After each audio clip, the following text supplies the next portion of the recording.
Alright guys, welcome back to The Nest. Hope you all keeping well on this fine evening. Hope you all had a really good Halloween.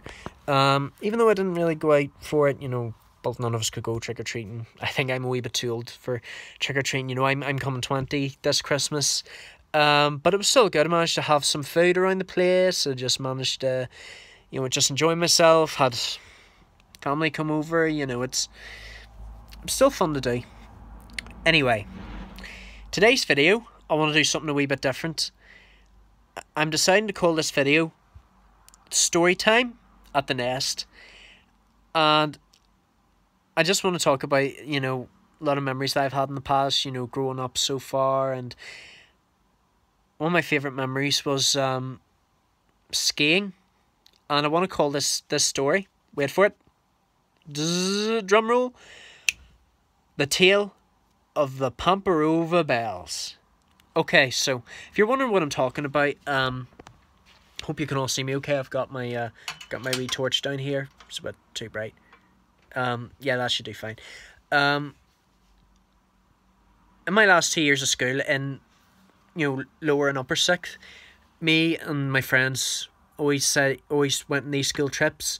We went to Bulgaria to go skiing. Pamparova to be exact. Pamparova, I don't know to be exact. We enjoyed ourselves, honestly. We went bowling, we went for food, we went, skiing down the slopes. It was great fun. But there was one problem. In lower sixth, our first time skiing there, we went to get our stuff ready. There were these four men who worked there, and they would always hang about the bottom of the mountain, and then they would always try and sell these bells, and they were these cheap, tacky, rubbish bells that were made of plastic. And, it was something like, say you haven't seen an uncle for a long time, and then he takes you away to get a present. Well, what am I thinking? No, he brings over a present for you, but it's just rubbish. It's just cheap, tacky rubbish that, I want more. I want something better. Anyway, thing is, they would always carve like names into the bells, and you could have whatever you want, any name you wanted. You could have your own name, you could have your friend's name on it, but they would charge you a lot of money for it. They had four names that were based off Belfast, because a lot of the tourists and skiers that went down there from the hotel were from where I'm from, Northern Ireland. And they made up their names. Michael Bells, or Original Michael. Belfast Dave, who always had like a Belfast City Council get up for some reason. Shankle Sammy, and Lenadoon Lenny. Now, these guys would not take no for an answer. They would keep asking you, nagging you for bells just so they could make some money. But Lenadoon Lenny, now this was a guy in his 60s, built like a glider bus, and he had a breath like a Ballywalter sea lion. I don't know. Anyway, he was the most irritating out of all of them. Like, he was so annoying. Like, he would keep trying to ask us, do you have a brother or sister or mum or dad, granny, who would like to have a bell? And you promised me you'd get a bell. You promised Lenny. And every time he would try asking, do you have a stepdad or anything? That's what he'd try asking you. Do you have a stepdad? Do you have a girlfriend? Do you have like a neighbour of your granny who I would like to meet very much? But we never gave in.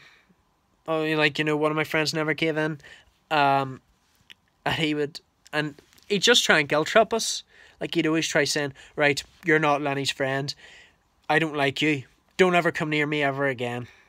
And he was so dedicated to his job, he would walk up, like, we need these ski passes, obviously to get to the very top of the slopes, and it would take a long time. And he walked up to the very top where people were having their lunch, didn't even drive. We didn't use a truck or a ski mobile. he just walked to the very top, and we bumped into him. We were talking to him about it, and he said, we were like, that's dedication, mate. That's dedication. Shanka Sammy was his son, and I think he wanted to take over the family business. I don't know if Lenny was the boss out of the lot, but I was saying about Belfast Dave having, a city council get up. Wonder how he got his hands on it. Maybe he stole it. You never know. Never can tell in this day and age. I don't know. Maybe a tourist when gave it to him. I don't know. I'm joking about the prison part, by the way. As for what was his name? Oh yeah, Michael Bells. I said that his name was also original Michael. Like, I'd love to take him on a world tour, see how many Michaels there are. Like, in the world, that could probably take about 2 years. Or I could just show him a photo of Michael Jackson or Michael Bolton. I will go the distance. Hercules in 1897. Anyway, in upper sixth in my final year of school, we went there again because we enjoyed it so much, and our teacher had to warn us, especially the new ones who hadn't been skiing before, about the bellmen, because they were so annoying. Like, they would bleed you dry out of your money. And I found out the previous year that the bells were just cheap, tacky rubbish. They were plastic. They didn't even carve the names. They just like dotted, stop dots, so they create a name into the plastic bells. And we, what I did was, I called shenanigans, stole their bells, went as fast as I can down the slopes, and I threw them into the snow. And they were buried, never to be found again. And they lost all their money.